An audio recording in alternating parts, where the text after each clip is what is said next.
রাম নারায়ণ রাম, রাম নারায়ণ রাম, রাম নারায়ণ রাম। তো আমি চলে এসেছি রাম নারায়ণ রামের আবারও একটি নতুন পর্ব নিয়ে। তো চলুন শুরু করা যাক আজকের এই নতুন পর্ব। রাম নারায়ণ। ধর্ম হচ্ছে প্রকৃতিজাত, প্রকৃতিগত। আকাশের নীতি প্রকৃতির নীতি। প্রকৃতির যে নীতি সেটাই হচ্ছে ধর্মের মূল নীতি। সর্বযুগের, সর্বকালের, সর্বজীবেরই তা গ্রহণযোগ্য। পার্থক্য যা তা শুধু নামানামিতে। জীবজগতের সবাই প্রকৃতিগত নীতির উপরই ভিত্তি করে চালিত হচ্ছে। তাই ধর্ম বলতে শুধু মানুষের ধর্ম বোঝায় না। সত্যিকারের যে ধর্ম তা হচ্ছে জীবধর্ম। সকল জীবের বেলাতেই তা সমভাবে প্রযোজ্য। একই জল, বাতাস ও আলো হতেই এসেছে সবাই।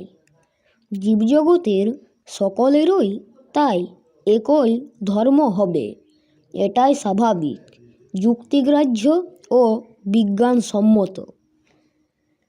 যা ব্যক্তিকে, সমাজকে, সংসারকে, জীবজগৎকে ধারণ করে আছে তাই ধর্ম। তাই সত্যিকারের যে ধর্ম তা নিয়ে কোনো বিবাদ থাকতে পারে না। বাদাবাদির বালাই এলেই বুঝতে হবে তার মধ্যে গলদ আছে। বর্তমান সমাজে প্রচলিত তথাকথিত সংস্কারগত যে ধর্ম সেখানে ভেজাল প্রবেশ করেছে। তাই ধর্মের নামে চলেছে চরম অধর্ম। ধর্মের অর্থ আজ বিকৃত হয়ে গেছে বলেই ধর্ম আজ মামুলি কোথায় চলে গেছে। আতঙ্ক, ভীতি ও কল্পনার বস্তুতে পরিণত হয়েছে। সংস্কারকেই আজ তাই ধর্ম বলে মনে করা হচ্ছে। পূজা পার্বণ, যাগযজ্ঞ ও আচার অনুষ্ঠানই ধর্ম বলে অভিহিত হচ্ছে। সকলেই ধর্ম করছে, কিন্তু ভগবান আছেন কি নেই সেটাই বুঝছে না। সকলের আগে জানতে হবে আমরা কে, কোথা হতে এসেছি এবং কোথায় যাব। প্রকৃত অর্থের বিকৃতি হওয়ার ফলেই ধর্ম আজ তার নিজস্ব বিরাটত্ব ও অসীমতাকে হারিয়ে গণ্ডিতে সীমাবদ্ধ হয়েছে।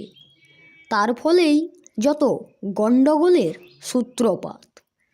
এই যে বাংলার ধর্ম, আসামের ধর্ম, এসব হচ্ছে সীমাবদ্ধ ধর্ম।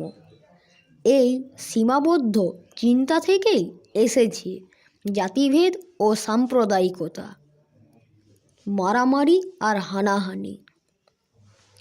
সত্য বা ধর্ম বিভিন্নতার মধ্যে সীমাবদ্ধ নয়। সত্য সর্বদাই এক, ধর্মও তাই। জগতে সেই ধর্ম এখন যার যার ব্যক্তিগত সম্পত্তি হয়ে যাওয়াতে ধর্মকে বিষাক্ত করে ফেলেছে। আমরাও সেই বদ্ধ সংস্কারে আবদ্ধ হয়ে আছি।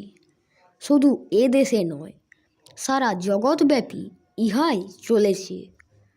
যাহাতে আমাদের স্বাধীন চিন্তা, স্বাধীন মনের আপনি স্ফুরণ হয়, তাহাই আগে দেখতে হবে। প্রকৃতিগত নীতির উপর ভিত্তি করেই ধর্ম গড়ে উঠেছে। এই নীতি বা ধর্মে আছে শৃঙ্খলা, আছে ঐক্য, আছে সর্বশক্তি ও গুণের সমন্বয়।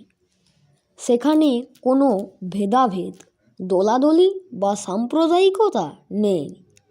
সেই ধর্ম বা নীতি কখনো ব্যক্তিবিশেষে, জাতিবিশেষে বা স্থানকাল পাত্রবিশেষে আলাদা হতে পারে না।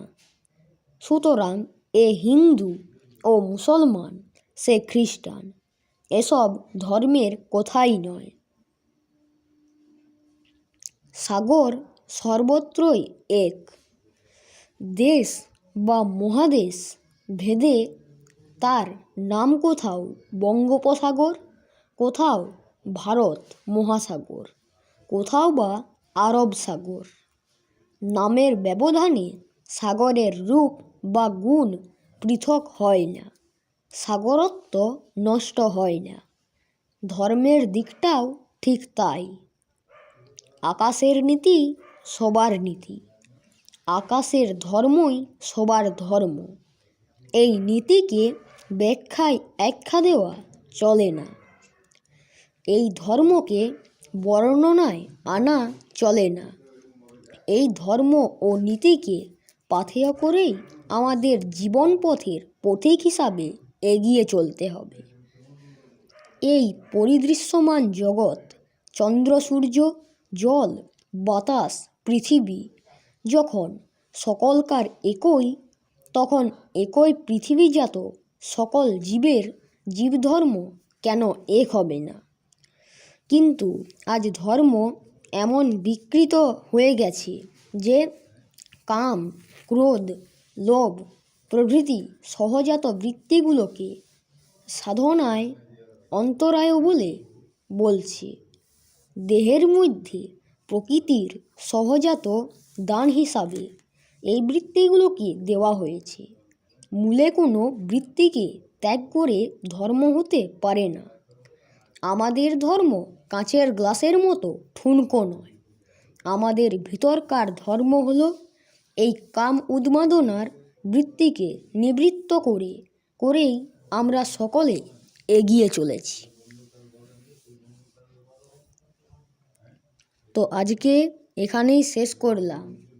ভিডিওটি ভালো লাগলে অবশ্যই একটা লাইক করে কমেন্টে রাম ও নারায়ণ রাম লিখে জানাবেন। আর চ্যানেলটি সাবস্ক্রাইব করে আমার পাশে থাকবেন। রাম ও নারায়ণ রাম, রাম ও নারায়ণ রাম, রাম ও নারায়ণ রাম।